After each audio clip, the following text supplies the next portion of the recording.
दोस्तों, आज की कहानी है जीजी अपना घर संभालना आता है मुझे। दोस्तों, कहानी शुरू करने से पहले अगर आपने चैनल को सब्सक्राइब नहीं किया हो तो कर लीजिए ताकि आपके पास पहुंच सके हर नया वीडियो। रहने दीजिए ना माँ, आपके घुटनों में कल कितना दर्द था। अरे बहुत दर्द घुटनों में था, हाथों में नहीं। सर्दे जल्दी से सब्जियां काट दूं, फिर दिया बाती का भी समय हो जाएगा। प्यार और स्नेह से भरा एक परिवार जिसमें रहती थी शांति जी और उनका बेटा विनय, बहू सनिया और एक प्यारी सी पोती पूजा। असमय पति के गुजर जाने के बाद बहुत कष्ट से विनय को पढ़ाया और एक काबिल इंसान बनाया था शांति जी ने। शांति जी का जैसा नाम था वैसे ही गुण थे। घुटनों के दर्द से थोड़ी परेशानी रहती थी, ज्यादा घूम फिर नहीं पाती तो बैठे बैठे फल सब्जियां काट सनिया की मदद कर देती। परिवार में शांति कैसे बनी रहती है ये शांति जी भली भांति जानती थी। घर में बहू का भी मान सम्मान था, सभी विषय में सनिया से भी पूछ कर निर्णय लिया जाता। सनिया भी अपनी सास को मान सम्मान समझती और सब बहुत प्रेम से रहते। विनय बेटा, मेरे ताऊ जी बड़ी बेटी विमला मौसी याद है तुझे? कल उनका फोन आया था, कह रही थी गंगा स्नान के लिए आना चाहती है तो मैंने कह दिया आने को। शनिवार को आने को कह दिया है, रविवार को तेरी छुट्टी रहती है तो थोड़ा दर्शन करवा ले आना।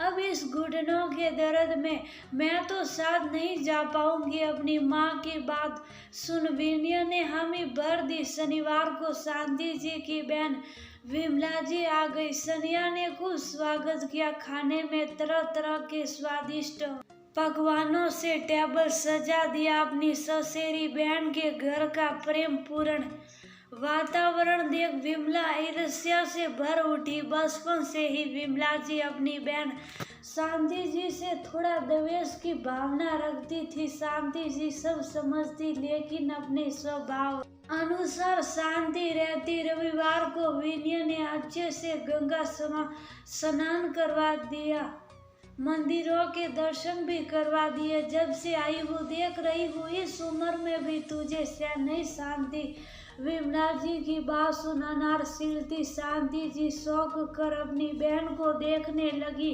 तुम्हें ऐसा क्यों लगा जीजी? अरे जब देखो बहू कुछ ना पकड़ा देती है हाथों में, कभी सब्जी तो कभी फल, और जब कुछ ना मिले तो लहसुन भी छीलते रहो। ये क्या बात हुई जीजा जी के जाने के बाद?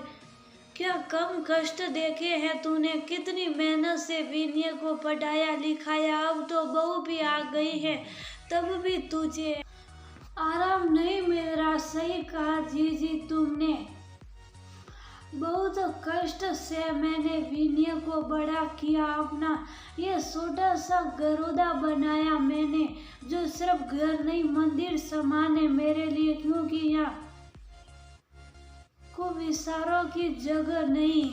अगर मेरे टीवी देखते देखते फल सब्जी काट लेने से सनिया बहू को थोड़ी मदद मिल जाती है तो इसमें बुरा क्या है? उल्टा उसका काम जल्दी हो जाता है तो वह अपने शौक का काम कर लेती है या फिर बाजार का काम कर लेती है। और फिर पूजा बेटी के पढ़ाई का जिम्मा भी सनिया का ही है। सबसे बड़ी बात कि इन छोटे मोटे कामों से मेरा भी वक्त भी कट जाता है और मेरे बहू की नजरों में मेरा मान सम्मान भी बना रहता है।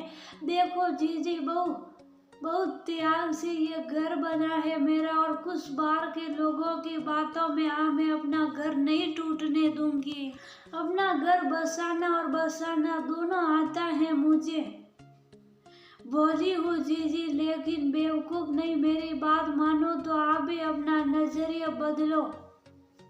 बहू को बेटी मान के चलोगी तो आपका बुढ़ापा खुशहाल रहेगा। रसोई में खड़ी सनिया अपनी सास की बात सुन मुंह पकड़ हंसे जा रही थी विमला जी के इरादा को सनिया ने भी भाप लिया था। मौसी जी की दाल हमारे घर में नहीं गलेगी, ये सोच सोच सनिया को बहुत हंसी आ रही थी और अपनी प्यारी सासू माँ पे गर्व हो रहा था। अपनी बहन की बात सुन विमला जी समझ गई, सीधी शांति अपने घर की अशांति किसी कीमत पे बर्दाश्त नहीं करेगी और विमला जी ने चुप रहने में ही अपनी भलाई समझी। अगले दिन सुबह सुबह की ट्रेन पकड़ विमला जी अपने घर को